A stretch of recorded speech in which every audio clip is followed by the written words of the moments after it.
Meus queridos irmãos, enquanto estava lendo esta bela página do Evangelho, bastante conhecida, o meu pensamento foi, de repente, naquele lugar onde tudo aconteceu, esta página aconteceu.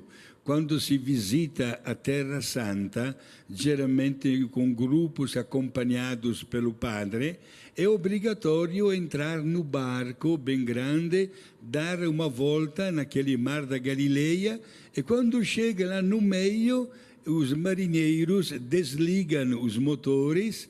O mar geralmente durante o dia é muito calmo e o padre celebra a missa, revivendo esta página do Evangelho. E quando se celebra a missa e se escuta esta palavra de Jesus, vem, quando disse para Pedro, aí vem quase espontâneo questionarmos-nos, e se Jesus passasse de verdade ao nosso lado, como passou naquela noite, quem de nós teria coragem de descer do barco e caminhar em cima das águas? Esse é um grande questionamento da nossa fé. Pedro, na hora, respondeu, mas ficou com medo e foi necessária a mão de Jesus, né, para salvá-lo e voltar os dois para o barco. E Jesus disse, homens de pouca fé, por que duvidaram? Gente, hoje nós comemoramos a dedicação de duas grandes basílicas que foram construídas em Roma, em homenagem às duas pessoas que são consideradas as colunas da igreja, exatamente Pedro e Paulo. Pedro também ele, com a sua fraqueza, também na página do Evangelho, deu prova de quando começou a duvidar. Mas foi um homem também sincero, quando Jesus por 3 vezes lhe perguntou, você me ama? E Pedro respondeu, sim, Senhor, tu sabes que eu te quero bem. Mas quando Jesus lhe fez a mesma pergunta pela 3ª vez, começou quase a chorar. E disse, Senhor, sou fraco, mas eu te quero bem. É a expressão típica de todos nós. Tantas vezes nós sentimos dentro de nós o grande amor para com Jesus, mas pecamos quando às vezes sopra um vento contrário. São Paulo, um homem que teve uma experiência não das mais bem-sucedidas como perseguidor dos cristãos, mas quando foi tocado pela luz de Deus, mudou o seu estilo de vida e se tornou apóstolo das gentes. Nós ouvimos na primeira leitura a sua chegada em Roma. A chegada de Paulo em Roma foi a última viagem que ele fez. Foi uma viagem sem retorno. Porque lá na Terra Santa, na Palestina, ele tinha sido condenado a morrer. Mas ele era cidadão romano e tinha o direito de apelar para César. Por isso, da Palestina foi levado para Roma, numa viagem cheia de aventuras, e lá em Roma, por isso, ele ficou hospedado numa casa, diz a leitura, sempre com um guarda vigiando ele, pelo medo que ele escapasse, né? Mas Paulo não estava preocupado por isso. Os dois, Pedro e Paulo, terminaram a sua vida de uma maneira gloriosa, com um glorioso martírio. Pedro foi condenado a morrer do mesmo jeito de Jesus, isto é, na cruz.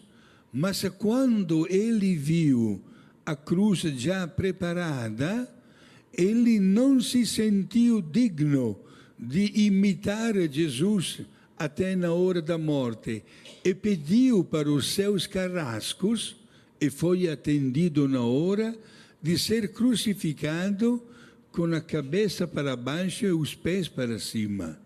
Assim que faleceu São Pedro. São Paulo, ele foi degolado. e cortaram a cabeça. É uma coisa até que não tem explicação até nos dias de hoje, 2000 anos depois, gente no lugar certo, onde cortaram a cabeça de São Paulo, a cabeça, desculpe a comparação, como se fosse uma bola, pulou 3 vezes e saíram 3 vertentes de água que até hoje continuam aparecendo, né? É uma água santa, que ninguém sabe qual é a origem. Como esta água possa ser um testemunho da morte deste grandioso apóstolo que não poupou energias e nem mediu esforços para anunciar a pessoa de Jesus no mundo inteiro. Na Basílica de São Pedro, onde reside o Santo Padre, o Papa, foi construída em cima do túmulo de São Pedro, onde tem o altar maior, onde o Papa celebra as santas missas solenes naquela basílica, cerca de 40 metros para baixo, exatamente na dimensão do altar maior, encontra-se o túmulo de São Pedro. Olha só, gente, por isso foi construída exatamente naquele lugar, sobre o túmulo deste grandioso apóstolo que foi escolhido por Jesus como representante dele na terra, como primeiro Papa. Agora, meus amigos, a Igreja quis prestar esta grande homenagem com estas 2 grandiosas basílicas. E logo ainda nos primeiros séculos, os papas acharam por bem construir mais 2 grandiosas basílicas. Uma dedicada a Nossa Senhora, chama-se Basílica de Santa Maria Maior, e outra dedicada ao precursor de Jesus, São João Batista. Estas 4 basílicas de Roma caracterizam a santidade da cidade.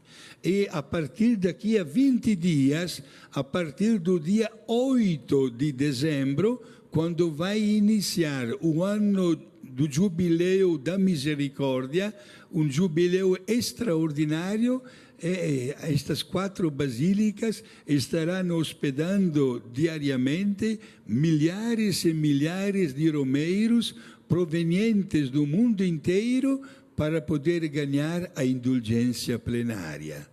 Hoje nós também queremos dizer o nosso muito obrigado a Pedro e Paulo, porque a fé inabalável e na sua íntegra, como eles transmitiram para tantos povos, chegou também para nós. Nós podemos ter um nome, um sobrenome diferente, uma nacionalidade também diferente. Olha, o Padre Eduardo é americano, Padre Guido é italiano, mas quando nós falamos da fé, temos a mesma linguagem. Como é importante, meus irmãos, esta única linguagem da fé que nos acomuna como verdadeiros irmãos. Por isso, obrigado a Pedro, obrigado a Paulo, que não tiveram medo de anunciar esta palavra de Deus, que até hoje ressoa no mundo inteiro, adquirindo cada vez mais espaço para que todos possam conhecer a beleza de serem autênticos filhos de Deus, imagem de Deus aqui na terra e continuadores da obra salvadora iniciada por Jesus e continuada pelos apóstolos. Seja louvado Jesus Cristo.